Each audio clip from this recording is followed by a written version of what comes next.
안녕하세요. 30 초반의 여자예요. 자동차 부품 관련 조그마한 회사를 다니고 있고 여기서 일하다가 남편을 소개받고 만나선 결혼을 했습니다. 저희 소장님께서 몇 없는 여직원이라면서 예전부터 제 연애사에 그렇게 관심이 많으셨거든요. 그게 막 기분이 나쁠 정도로 참견을 하는 정도는 아니었고 빨리 좋은 사람 만나라면서 여기저기 자신이 알고 있는 괜찮은 총각들을 소개시켜 준다면서 자리를 주선해 주셨어요. 그 덕에 저도 일하러 갔다가 공짜로 소장님 덕에 소개팅을 여러 번 했었고, 그러다 연애도 한 번 했었죠. 남편은 두 번째로 제가 사귄 사람이고, 또 결혼까지 꼬리를 한 마지막 남자입니다. 물론 제가 이전에 소장님의 소개로 만난 남자와 연애를 했었다는 것은 지금껏 소장님과 저 둘만이 알고 지내는 비밀이고요. 저 결혼할 때 소장님이 그러시더라고요. 결혼까지는 갈지 몰랐는데 이렇게 가버릴 줄 몰랐다고 말이죠. 그 말을 듣고 나서 생각해보니 정말로 저도 의외더라고요.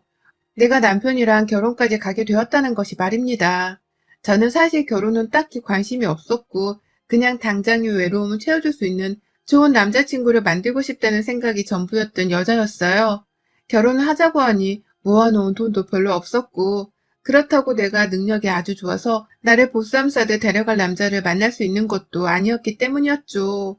어릴 적부터 집안 형편이 그리 좋지 못해서 늘 돈 걱정을 하며 사시는 엄마를 옆에서 지켜봐서 그런지 저는 결혼을 한다는 건 경제적으로 완전히 자유를 찾았을 때에나 가능한 것이라고 인식이 오래도록 잡혀 있었습니다.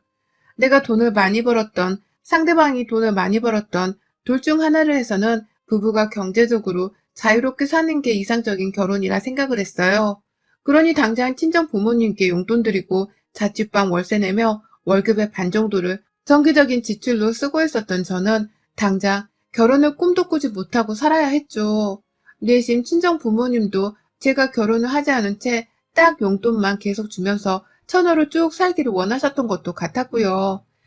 그런데 남편을 만나고 나서 이런 저의 결혼에 대한 선입견이 조금씩 깨졌습니다.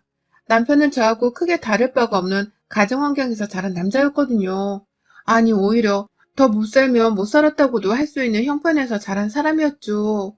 호르머니한테 자란 남편은 대학 가서도 자기가 아르바이트해서는 어머님 용돈을 드리고 군대 가서도 받는 그 쥐꼬리만한 돈을 모아선 어머님께 드리고 또 직장을 가서도 자기 월급의 대부분을 어머님께 가져다 바치면서 스스로를 헌신한 사람이었어요.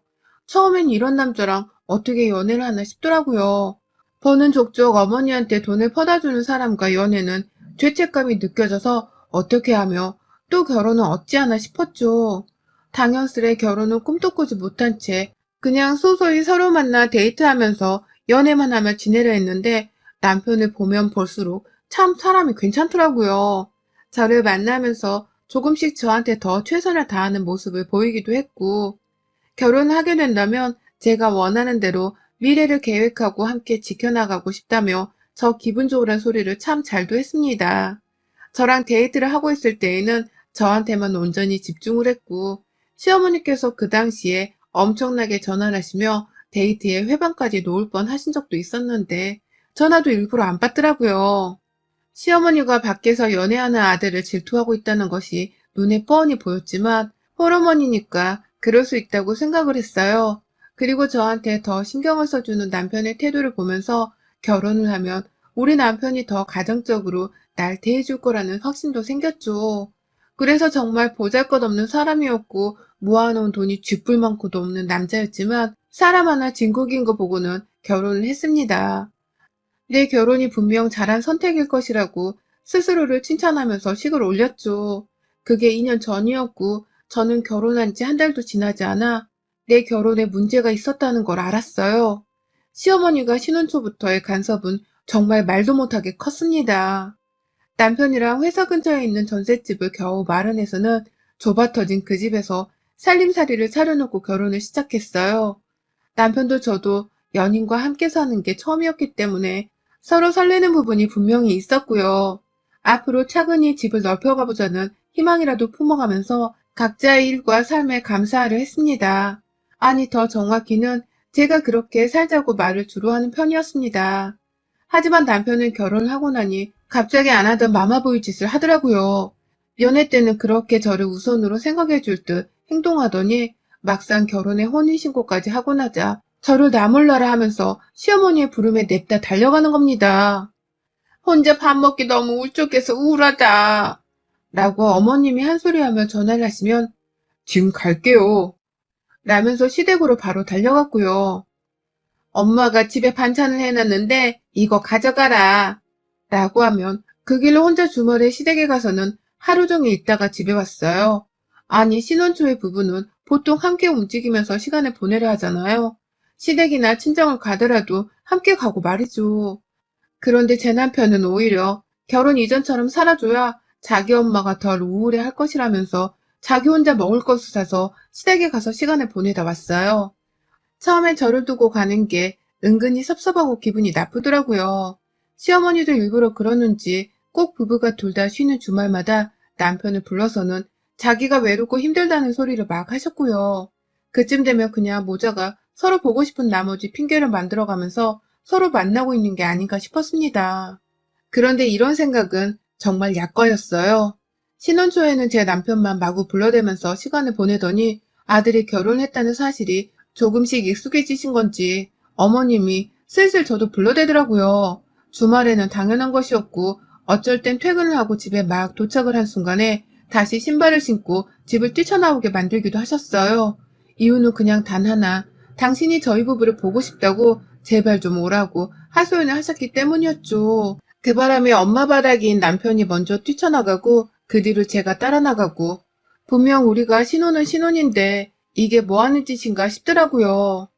결혼 전에 남편이 했던 달콤한 말들은 다 결혼을 하기 위해 했던 진심 없는 말들이었나 싶고 시어머니의 지나친 간섭과 저를 향한 관심이 슬슬 스트레스로 쌓여갔습니다.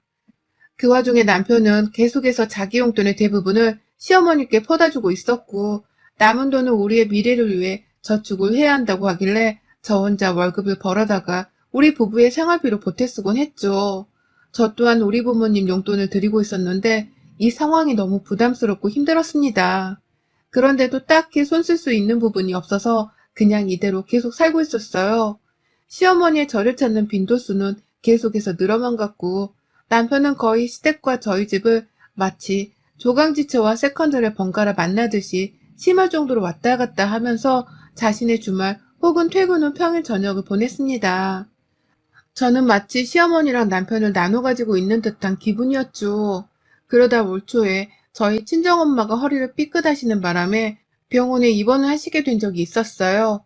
코로나 때문에 병원 안에 입원을 시키는 것 자체가 너무 걱정이 되었고 나이가 있으신 분이 갑자기 허리를 다친 것이어서 자식인 제 걱정이 이만저만이 아니었습니다. 병원 측 말을 들어보니 코로나 때문에 보호자가 마음대로 병원 안에 출입도 못하더라고요. 그래서 엄마를 보러 병실 안에 들어가려고 보호자 코로나 검사도 받고 매일같이 제 몸 처신도 똑바로 하면서 생활을 했어요. 그러다 퇴근을 하면 남편한테 양해를 구하고서는 친정엄마를 가족대표로 보러 가기도 했고요. 그런데 이 소식을 저희 시어머니께서 전해 들으셨나 보더라고요. 전화가 와서는 한다는 말이 니네 엄마 아프시다며? 그런데 넌 네 시어머니 아픈 건 보이질 않니? 나 머리가 지끈거려 죽겠는데 네 남편은 전화도 안 받고 라고 하면서 저를 찾으시더라고요. 기껏 엄마 병 간호하려고 병원에 온 거 뻔히 알면서도 이런 저를 자기 집에 와서 자기 먼저 간호하라면서 절 부르더라고요. 제 입장에서는 정말 기가 찰 수밖에 없는 상황이었죠. 우리 엄마가 시어머니랑 어디 갔나요? 감히 나를 배 아파 낳아준 우리 엄마를 어디다 대고 비교를 하냔 말입니다. 처음엔 시어머님 말씀이 너무 어처구니없고 기분도 나빴어요. 그래서 엄마 돌봐드려야 해서 못 가니까 남편이 연락될 때까지 기다리라며 말도 확고하게 드렸고 남편한테도 제가 따로 연락을 했습니다. 남편이 전화를 잘도 받더라고요. 남편의 말로는 시어머니가 아프단 소리를 아직 듣지 못했다고 했고요. 그러니 바로 촉이 오더라고요. 시어머니가 괜히 친정엄마를 돌봐주러 간 저를 시샘에서는 억지로 자신한테 오게 하려고 거짓말을 했다는 걸 말입니다. 일부러 저를 빨리 시댁에 와 자기 뒤치다거리나 하게 시키려고 아프단 꾀병까지 부려가면서 저를 찾은 것이었어요. 이 사실을 안 순간 저는 더 시댁에 가지 않겠다고 굳게 마음을 먹었는데 남편은 남편대로 우리 엄마도 아프대잖아. 장모님은 병원에서 간호사랑 의사들이 돌봐주고 있으니까 당신은 일단 우리 엄마한테 좀 가줘라. 라며 말을 하더라고요. 아무도 그 와중에 우리 엄마의 몸 상태를 걱정해주는 사람 하나가 없었습니다. 참, 이런 사람이 내 남편이고 내 시어머니구나 하는 마음에 엄청나게 괴로웠던 순간이었어요. 결국 그렇게 시어머니 전화를 몇 번이고 더 받다가 친정엄마가 먼저 가보라는 소리를 하시면서 저를 내보냈고, 결국 저는 친정엄마를 둔 채 멀쩡히 꾀병을 부리는 줄 알면서도 시어머니를 찾아갔어요. 제가 처신을 똑바로 확실히 해야 했던 건데, 저도 시어머니가 어려웠던 나머지 제대로 처신을 하지 못하고야 말았습니다. 이 부분에 있어선 제 불찰이라는 걸 지금 저도 너무나 잘 알고 있어요. 그런 일이 있고 나서 엄마는 다행히 쾌차를 하시곤 퇴원하셨는데, 못내 제 결혼 생활에 대한 걱정이 많으셨어요. 시댁에서 엄마 병간호도 못하게 하는 거냐면서 시어머니 성질에 대한 걱정도 하셨고, 남편한테 제대로 여자 대접도 못 받고 사는 게 아니냐면서 저의 결혼에 대해서도 많이 안쓰러워 하셨어요. 그런 엄마를 보니 저도 괜히 불효녀가 된 것 같아서 많이 죄송스러웠고 말이죠. 두고두고 시어머니의 행동과 남편의 말들을 곱씹으면서 혼자 매번 속도자하며 살던 도중 갑자기 이번엔 저희 시어머니가 진짜로 아파서 입원하셨습니다. 일하다 말고 모르는 번호로 전화가 와서 받아보니 병원이라고 하면서 저희 시어머니가 길 한가운데서 복통으로 쓰러져 실려왔다고 하시더라고요. 처음엔 너무 이상했어요. 이러면 안 되는 건데 혹 시어머니가 모르는 행인을 시켜서 저를 집으로 부르겠다며 또 꾀병을 부리는 거 아닌가 하는 의심까지 했습니다. 그 정도로 워낙 화도 잘 내고 할 말 다 하고 살면서 스트레스 받는 거 없이 사는 분이셨기 때문에 복통으로 갑자기 쓰러지셨다고 하는 게 너무 믿겨지질 않았어요. 결국 그 자리에서 저는 저대로 남편한테 연락을 했고, 남편과 막 얘기를 하다가 남편이 자기 일이 너무 바빠서 지금 당장 병원에 가지를 못한다고 사정을 하길래 제가 어쩔 수 없이 회사에 반차 쓰고서 병원으로 달려갔어요. 그런데 가보니 어머님은 잠시 장이 뒤틀렸을 뿐이라면서 병원 수액을 맞고 쿨쿨대면서 주무시고 계시더라고요. 나중에야 깨고 나서 제가 온 줄을 알고서는 아유, 내가 요즘 사는 게 힘들어서 이렇게 피피 쓰러지네 라고 하면서 아프단 소리를 하며 동정을 유발하셨고요. 그 꼴이 너무 보기 싫었지만 어찌되었든 노인네가 쓰러져 병원에 계시는 것이었기 때문에 저는 제 할 도리를 다 했어요. 병원에 끝까지 남아서는 입원비 계산도 제가 했고, 집에 돌아오는 길에 택시 잡는 것도 제가 했고, 옆에서 그냥 있어달라 해서 죄다 있어줬어요. 그렇게 자기 엄마 없으면 죽을 것 마냥 애절하게 굴던 남편은 정작 시어머니가 아파서 입원해 계신데도 일을 핑계로 대면서 퇴원할 때까지 오지를 않았고요. 그러니 시어머니도 아래보다는 차라리 윗사람 대접을 해주면서 지극정성으로 옆에 붙어있는 제가 더 만만하고 우습게 보였나 보더라고요. 보통은 이런 며느리를 고맙다고 생각해 줄 텐데 저희 어머님은 완전히 달랐던 겁니다. 그 후 시어머니는 하루도 빠짐없이 저를 부르셨어요. 출근해 있는 걸 뻔히 알면서도 나 배가 또 아프려고 하는데 라고 하면서 저를 찾으셨고, 회사를 빼먹고 당장 집에 오라면서 말도 안 되는 억지를 부르며 절 찾기도 하셨습니다. 중간에서 남편한테 정리 좀 잘 하라면서 연락을 하기도 했는데 남편은 오히려 나 일하잖아 라고 하면서 알아서 해결하라며 뒷짐을 졌고요. 주말이 되면 꼼짝없이 아침부터 저를 찾는 바람에 남편은 저를 억지로 또 끌고선 시댁으로 갔어요. 그렇게 가면 시어머니는 아픈 내색 하나 없이 멀쩡하게 잘만 계셨는데 밥을 할 때가 되거나 집에 양말 한 짝이라도 빨아야 하는 게 있으면 갑자기 아픈 척을 하면서 아유, 난 힘이 없어서 네가 좀 온 김에 해라 라고 하며 저를 시키셨죠.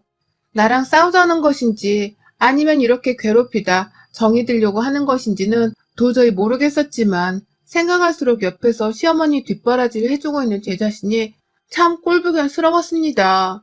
친정엄마 아프실 때에도 자기 생각만 하면서 저를 불러대더니만 이제는 아주 나를 옆에 끼고서 잔소리를 하거나 심부름을 시키는 것에 재미 들린 사람인 것만 같았어요. 그 정도로 시어머니는 퇴원하고 난 후 저를 자꾸만 불러대면서 이것저것을 시켜대려고 하셨습니다. 그러다가 일주일도 채 넘기지를 못하고서 제가 이 괴롭힘을 더는 못 견뎌내겠다면서 시어머니께 버럭 대들어버리고 말았어요. 아니 글쎄 어머님이 이번에도 회사에 있는 저한테 전화를 해서는 집에 오라는 말 같자는 소리를 하면서 자기 병간호를 하라고 지랄을 하더라고요. 퇴원을 일주일 전에 하셨고 그때도 그냥 갑작스러운 위장 꼬임으로 입원을 하신 것이었는데 그때의 후유증이 아직도 가시지를 않고 있다면서 허구한 날 문자로 아프다고 혼자 있기 무섭다고 그러니 제발 와달라면서 계속해서 때를 쓰시더라고요. 병원에 실려가셨던 날 입원하며 수액을 맞고 코까지 골아가면서 잘만 잠을 주무셨던 분이셨거든요. 그러다 퇴원을 하고 나서도 집에서 아주 팔팔거리면서 잘만 돌아다닌 분이셨고요. 그런데 꼭 제가 출근을 했다 하면 꾀병을 부리듯 아프다고 연락을 해오셨고 이 꾀병은 주말까지도 이어졌습니다. 제가 바빠 죽겠을 때에만 자기 아들이 아닌 저를 찾으면서 집으로 당장 오라고 생떼를 쓰니 저도 환장을 노릇이었죠. 아프다는 시어머니를 남편은 정작 거들떠보지도 않고 나몰라라 하면서 갑자기 생판 불효자 행사를 하니 저는 더 황당할 지경이었고요. 이렇게 짜증이 계속해서 반복이 되고 저도 회사에서 이제는 제 핸드폰이 울리는 것에 대해 주변 동료들의 눈치를 보기 시작했습니다. 또 시어머니 전화냐고 묻는 동료의 말에 멋쩍어 하며 쓰느숨을 짓다가 결국 제 핸드폰을 꺼버리는 상황에까지 이르렀고요. 근데 또 거래처 사람들 전화를 받아야 할 상황이었기 때문에 핸드폰을 영영 꺼놓지도 못했어요. 결국 무음으로 변경을 해놓고는 거의 몇 분에 한 번씩 전화기를 확인해가며 일을 해야만 했고 퇴근을 하면서 퇴근길이라며 또 전화를 바리바리 해대는 어머님의 독촉에 결국 제 화가 폭발을 해버렸어요. 전화를 받아서 물었습니다. 왜 자꾸 나한테 전화를 하냐고 말이죠. 그러자 어머님은 니네 엄마 병간호는 그렇게 열심히 하려고 하더니만 나 아프다고 하니 나몰라라 하려고 하는 것 좀 봐라. 너 아주 싹수가 노랗구나. 니네 엄마가 시집가서 시어머니한테 그따위로 행동하라고 가르치디? 응? 라면서 제 가정교육을 운운하더라고요. 제 친정엄마의 병간호를 누구보다 열심히 회방한 게 바로 본인이었으면서 이제 와서 제가 친정엄마 병간호는 열심히 했다는 말을 하며 싹수노란 며느리 취급을 하는 겁니다. 저 낳아준 친정엄마랑 본인을 같은 취급하면서 대우해주길 바라냐 말입니다. 친정엄마는 나를 낳아준 둘도 없는 소중한 사람이고 시어머니는 어머니 남편을 빼고서는 피 한 방울 안 섞인 남인데 왜 이렇게 뻔뻔한 말을 잘도 하시는 거냐고요. 그러니 저도 전화를 하면서 더욱 열이 받았고 집으로 가는 길이었는데 저도 모르게 제 발걸음이 시댁으로 향했어요. 전화를 하는 내내 너는 왜 니네 엄마를 잘 챙겨주면서 난 한 번은 먼저 챙겨줄 생각을 안 하냐고. 니네 엄마한테 하는 거 반만큼이라도 좀 해보라니까. 나 아파서 병원에 실려가 입원까지 했는데 일주일이 아니라 한 달 내내 병간호를 하러 우리 집에 와도 모자란 거 아니니? 근데 넌 꼴랑 며칠 와서 간호해준 걸로 생색을 내려는 거야? 지금 당장 와서 내 병간호를 하라니까. 나 아직도 복통이 좀 느껴진다니까. 라고 하면서 꾀병을 부리며 저를 오라고 닥달하는 시어머니 말에 저는 차라리 귀머거리가 되면 좋겠다는 생각까지 했어요. 복통이 느껴진다는 사람이 어째 이리도 소리를 잘 지르나 싶은 나머지 기가 막히기도 했고 시댁에 가자마자 이 역패내를 한 방에 조져줘야겠다는 마음도 품어버렸습니다. 그리고 저 시댁에 들어가자마자 이런 제 결심을 바로 지켜냈어요. 아니나 다를까 집에 가보니 남편은 없고 시어머니는 저 하나만을 또 불러내고 있었더라고요. 그동안 그렇게 자기 아들만 찾더니 왜 이젠 또 나만 찾으며 나를 괴롭히시나 싶어서 우라통이 치밀어 올랐죠. 시댁에 들어가 시어머니께 어디가 아프신데요? 라고 물었더니만 어머님은 나 말할 힘 없다. 그냥 저녁이나 좀 먼저 차려줘. 라고 하면서 저를 부엌으로 떠밀어 놓고는 혼자 거실로 들어가시대요. 아프다더니만 누워서 잘 생각은 안 하고 거실 소파에 들어누워 TV를 보는 겁니다. 누가 봐도 꾀병이었다는 것을 말하는 듯이 말이죠. 그러니 저도 가만히 있을 수가 없었어요. 거기 말고 방 안에 들어가서 제대로 쉬세요. 라며 한 번 소리를 질렀고 제 소리에 놀라긴 했으나 무시를 하는 시어머니께 두 번 더 소리를 질렀어요. 지금 당장 방구석에 기어들어가서 자라고 복통이 뭔지 한번 제대로 알게 해드려요? 라고 하면서 저 스스로도 감정 조절이 안 되어 미친년 마냥 소리를 질렀어요. 그러니 이번에 시어머니도 겁을 먹고서는 놀라서 소파에서 일어나셨고 은근슬쩍 방 안으로 들어가려고 하셨거든요. 그런데 그 순간 어머님이 혼잣말로 그러시더라고요. 저게 미쳐도 단단히 미쳤네. 감히 시어머니 병간호를 하라고 불렀더니 소리를 질러? 라고 말이죠. 그러니 저도 덩달아 미친년이라고 발악을 했죠. 우리 엄마가 아플 때는 온갖 소리를 하면서 병실에서 나오게 하더니만 당신이 아프다고 하니까 나를 아주 잘도 부르네. 내가 우리 엄마 병간호도 그따위로밖에 못 해드렸는데 가족도 아닌 당신 병간호를 왜 열심히 해야 하는 건데? 꾀병인 거 뻔히 아는데 왜 내가 당신 병간호를 당신 아들보다 열심히 해야 하는 거냐고. 지금 이 상황에서 미친 건 내가 아니라 당신이 미친년이지. 하여튼 미친 것들은 지들이 미친 줄을 몰라요. 에라이 쥐뿔도 없는 게 시어머니라고 꼴에 꼴값은. 라고 하면서 시어머니를 그 자리에서 진심을 담아 욕도 하고 진심으로 웃으며 비하도 했습니다. 부엌 한복판에서 감히 내 손에 물 묻히게 할 생각도 하지 말라며 그냥 그 상태로 몇 번이나 더 시어머니 면상에다가 미친년이라고 욕을 퍼부었더니만 시어머니도 지금 자신이 듣고 있는 욕이 진짜 그 욕이 맞나 싶었는지 황당하단 표정으로 눈만 동그랗게 뜨곤 저를 보더라고요. 충격이라는 듯이 말이죠. 그걸 보니 저도 겁먹은 시어머니의 꼬라지가 너무 우스웠고 더 열심히 발악을 하면서 미친년 소리를 해주다가 시댁을 나왔어요. 미친년 소리 또 듣기 싫으면 나 그만 부르라는 말을 덧붙이면서 말입니다. 집으로 돌아오니 남편은 집에 이미 와 있더라고요.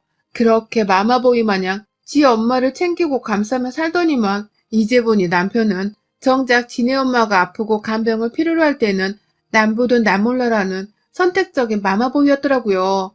그러니 제 눈에는 이놈도 미친놈으로 보이기 충분했죠. 그래서 당분간 좀 시간을 가지자면서 그 자리에서 혼자 짐 싸서는 집을 나왔어요. 시어머니한테 그간 출근하고 나서도 받은 문자며 전화며 이게 다 시어머니의 시집살이에 속하는 걸 아냐면서 이걸로 변호사 사무실 찾아가서 확 이혼 소송해서 위자료나 청구받을지 말지를 좀 생각해 보겠다면서 집을 나섰더니 남편도 저를 헐레벌떡 따라 나오더라고요. 잘 살다가 무슨 이혼이냐면서 말이죠. 그래서 저도 말했네요. 야, 지금 애 없을 때 너랑 너네 엄마 같은 사람들한테서 떨어져 나와야 내가 앞으로 더 잘 살지 않겠냐? 나보고 니들 미친 모자 옆에 그냥 붙어서 더 개고생을 하며 살라고? 어린 반푼어치도 없는 소리. 우리 사이에 애가 없는 건 하늘이 도운 거다. 나 생각 좀 해보고 그냥 살 순 없으니 너랑은 이혼할래. 그땐 니네 엄마도 나한테 보상은 제대로 해줘야 할 거다. 라면서 그냥 무작정 나와버렸어요. 지금 추석을 앞뒀는데 남편은 어떻게든 저를 달래서 지네 집으로 명절 제사 지내러 가게 하겠다고 아주 저자세로 나오며 발악을 하고 있습니다. 저는 저대로 그런 남편을 더 피말리게 하면서 무시를 하고 있고요. 시어머니도 제사는 지내야 하지 않겠냐면서 조상들께 인사를 하자고 연락이 오더라고요. 내 조상도 아닌데 저보고 인사를 하라면서 말이죠.